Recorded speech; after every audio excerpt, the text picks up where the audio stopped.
I think that depends on your understanding of what is Belt and Road Initiative and what do you mean by success. I think what we are looking at now is a very different Belt and Road Initiative from, let's say, 10 years ago. And many people actually has been seeing this Belt and Road Initiative as a master plan or the grand strategy of Beijing to build a China-centered world order, which I would argue that's never the case. But if you look from that kind of lens, you will see that BRI haven't really been achieved much to help China to build that kind of China-centered world order. But to me, I think the Belt and Road Initiative is a political slogan to signal China's global status. And its actual content has been evolving and very much depends on how different actors domestically and internationally respond and interpret to it. So that does has some aspects of success. For example, if you look at China's international status, I would say that Belt and Road Initiative has been probably one of the few Chinese foreign policy initiatives that has attract global attention and has significantly uplift China's international status. So that's something quite good for Chinese diplomacy. And also it has raised people's attention globally on the importance of infrastructure. And when China talk about Belt and Road Initiative, it becomes very popular in many countries in Africa, Middle East, and Asia. So, and then you suddenly got Australia comes in, also talk about infrastructure. EU comes in to talk about connectivity, and the US has their own plan of infrastructure. So I think China has successfully raised attention on the importance of infrastructure and including that leading to actions from its geopolitical rivalries. At the moment, it has been talking about digital connectivity, which is also a very important part of globalization and development of digital technology. At the same time, I think the Belt and Road Initiative has helped China to improve its relation with many countries in Africa, in Middle East, in Asia, who otherwise wouldn't be able to have the funding to build the infrastructure project they want. So I think this is a good thing for the Global South in other ways. And also, when you look at success, and I think one of the elements of why China is launching the Belt and Road Initiative was trying to, provide the Chinese companies, especially Chinese state-owned enterprise, a kind of alternative market beyond the border of China.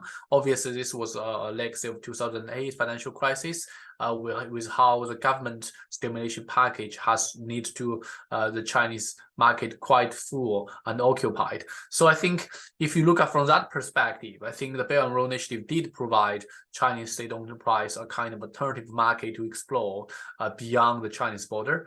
At the same time, we have to bear in mind that the Belt and Road Initiative, is because it's a slogan, so it contains a quite diverse kind of different domestic interests, different domestic actor, different domestic agenda, and some probably will benefit more than others within China. And if you look at, for example, Belt and Road from the regional division, I think the idea was also trying to help the western and central inland province of China to play an important part of this. So this was very much like China's Great Western Development Campaign back in 2000 time, which was focusing on development of Western and Central Province. So they tend to be the one who's supposed to benefit more from this initiative.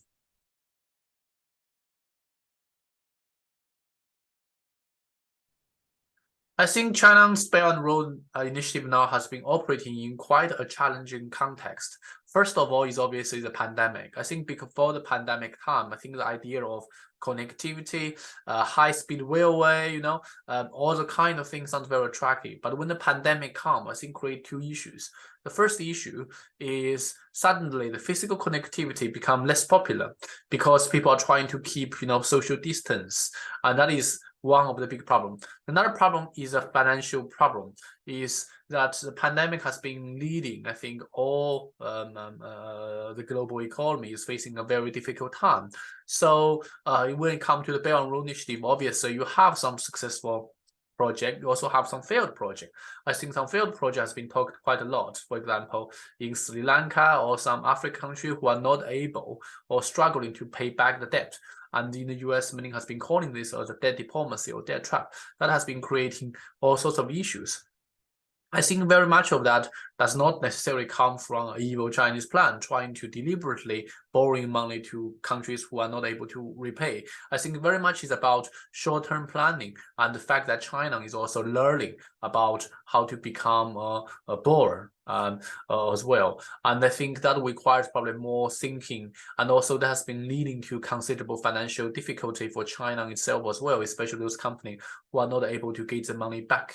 And also domestically, I think the pandemic has been creating considerable issues across the world, including economic difficulty for China as well. To fund those big infrastructure project requires quite a bit of money and a lot of efforts and long-term planning. And the investment or the return will be quite a long-term perspective. And in that regard, I think we have already seen that considerable kind of new issues comes out. For example, even before the pandemic time, I think the Chinese investment in big infrastructure project has significantly dropped. So I think that kind of financial aspects needs to be looked into as one of the key challenge. At the same time, I think there are some geopolitical tensions always play a very important role in affecting the development of Belt and Road Initiative.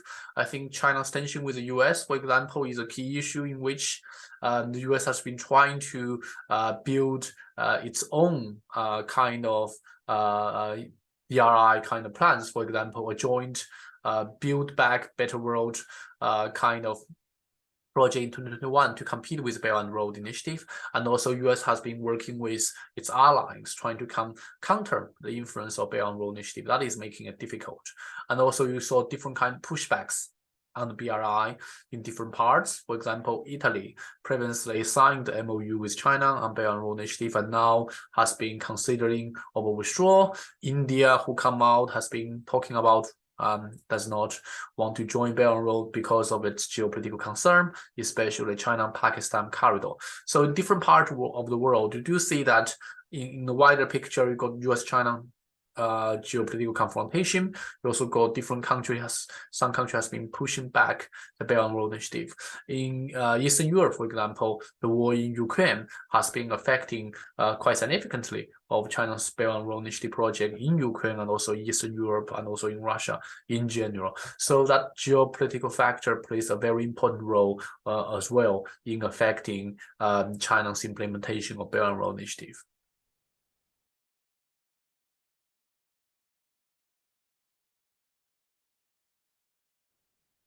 I think we have to really live in a very different world. I think 10 years now, the Belt and Road Initiative is being building a very different kind of world as before. So the way we imagining how Belt and Road Initiative can be used for growth, for development will be very different because it operates in a very different geopolitical environment.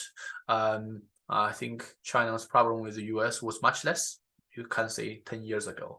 So we need to accept this different Belt and Road Initiative. Is no longer the China comes out and invest in big infrastructure project due to huge kind of growth and employment. That's no longer the case. Actually, Belt and Road Initiative has always been constantly evolving, and now a key thing is on digital connectivity, which is focusing on building infrastructure in information communication technology, and also the relevant things.